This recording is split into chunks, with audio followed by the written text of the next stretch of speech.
तो हमने कहा जितना बेटी चाहिए उतना ही बेटा चाहिए, जितना बेटा चाहिए उतना ही बेटी चाहिए। कुछ लोगों का सोच इतना ही घटिया है, समाज में कहा नहीं जा सकता है।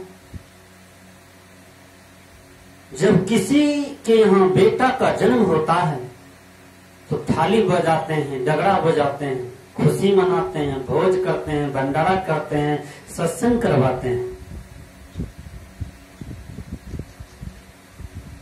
जब उसी आदमी के यहाँ एक बेटी का जन्म होता है तो न थाली बजता है, न डगरा बजता है, न भोज होता है, न भंडारा होता है, न तो सत्संग होता है।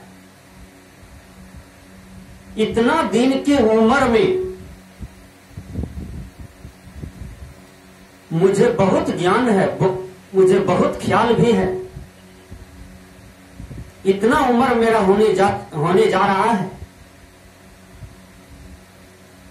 एक जगह मैंने बेटी की उत्सव पर सत्संग किया और वह आदमी को हजार नहीं, लाख नहीं, कोटि धन्यवाद दिया और पूरे समाज के लोग उसको धन्यवाद दिया। विचार कर सकते हैं, उसको बेटी हुई तो 7 गांव का भंडारा किया और खुशियों से विभोर हो गया। ऐसा कलेजा आपको चाहिए, ऐसा हिम्मत चाहिए आपको। बेटी समाज का बोझ नहीं है, बेटी समाज का वरदान है। अधिकतर आदमी के जीवन में यही जिज्ञासा है कि हमको बेटा हो, हमको बेटी ना हो। तिलक देना पड़ेगा, बेटी बोझ हो जाता है, बेटी में खर्च होता है, बेटी पराये घर का चीज है। नहीं, बेटी तो लक्ष्मी है। जिस घर में, जिस आंगन में बेटी नहीं है वह घर आंगन भी शोभा नहीं देता है।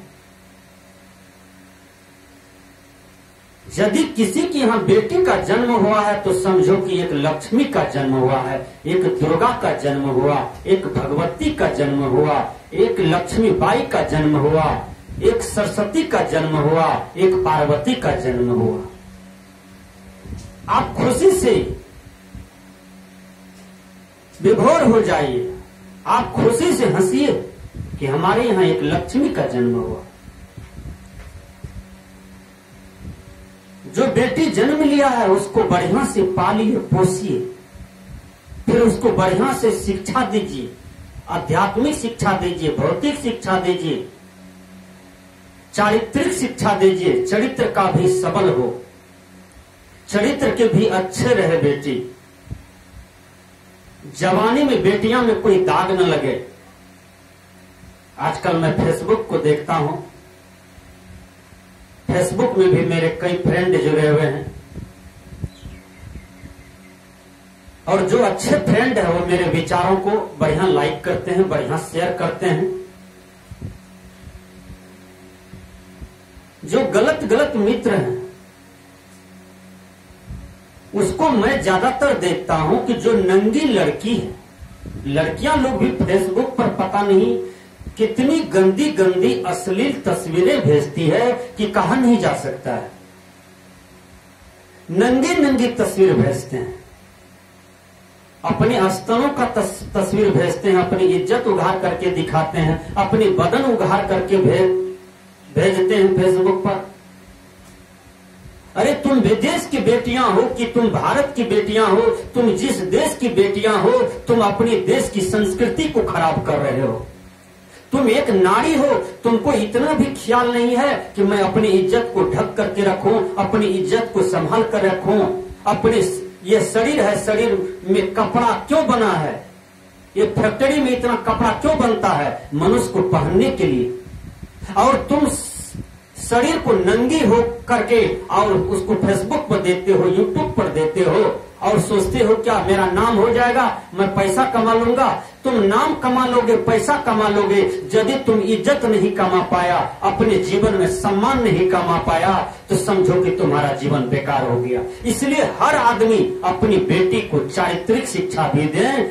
जवान बेटी हो जाए तो उसको कहना चाहिए, बेटी तुम ऐसा कर्म नहीं करना कि जिससे यह परिवार में दाग लग जाए, यह समाज में दाग लग जाए, क्योंकि यह परिवार में या समाज में कभी दाग नहीं लगा, कभी कलंक नहीं लगा। तो बेटी के चारित्रिक शक्ति को भी मजबूत करते रहें। वह चारित्रिक शक्ति कैसा हो? माँ काली का चरित्र कितना मजबूत है, माँ दुर्गा का चरित्र कितना मजबूत है, सती अनुसुईया का चरित्र कितना मजबूत है, माँ सीता का चरित्र कितना मजबूत रहा।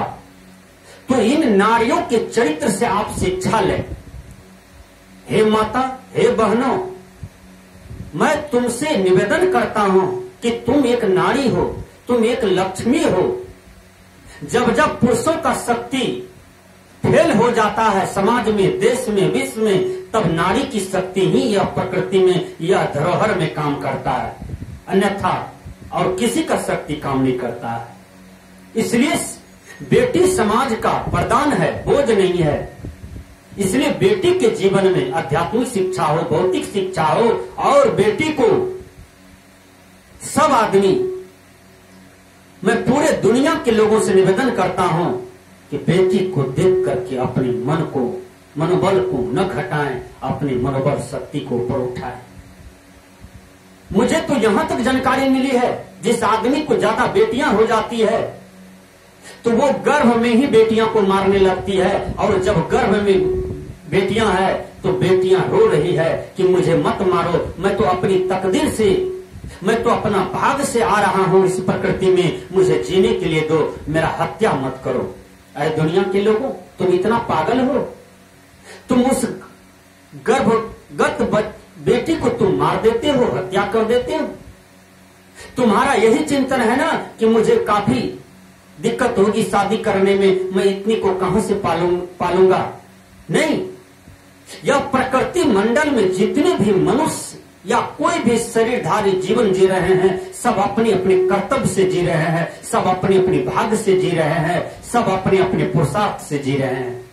किसी ने कहा, पहले बनते हैं तकदीरें, फिर बनते हैं शरीर। कोई राजा, कोई भिखारी, कोई संत फकीर, अरे कोई कारण होगा। एक झोली में फूल भरे हैं, एक झोली में कांटे, अरे कोई कारण होगा। तो आपके मन में यही रहता है कि हमें बेटा हो, हमें केवल बेटा हो, मुझे संपत्ति कमाना है, मुझे संपत्ति ही लेना है, मुझे संपत्ति ही अच्छा लगता है भोगने में, यही ना। यदि आपकी बात, ये संसार की बात मान जाए, यह प्रकृति मंडल सबको केवल बेटा ही दे दे, तो जब आपका बेटा जवान होगा तो बोलिए, वह बेटा का शादी कहां कराइएगा? आम के गाछ से, जिलेबी के गाछ से, नीम के गाछ से शादी कराइएगा कि अपना बेटा का शादी किसी लड़की से ही नहीं कराइएगा? इसलिए हमने कहा, यह प्रकृति मंडल में जितना बेटा चाहिए उससे ज्यादा संख्या में बेटी ही चाहिए। यह चिंतन हो सबके अंदर में, यह मनन हो सबके अंदर में, और यह सुंदर ज्ञान हो सबके अंदर में। बेटा से ज्यादा बेटी हो जाए तो अति उत्तम। यह ज्ञान बढ़िया है, यह सोच बढ़िया है। तो बेटी समाज का बोझ नहीं है, बेटी समाज का वरदान है।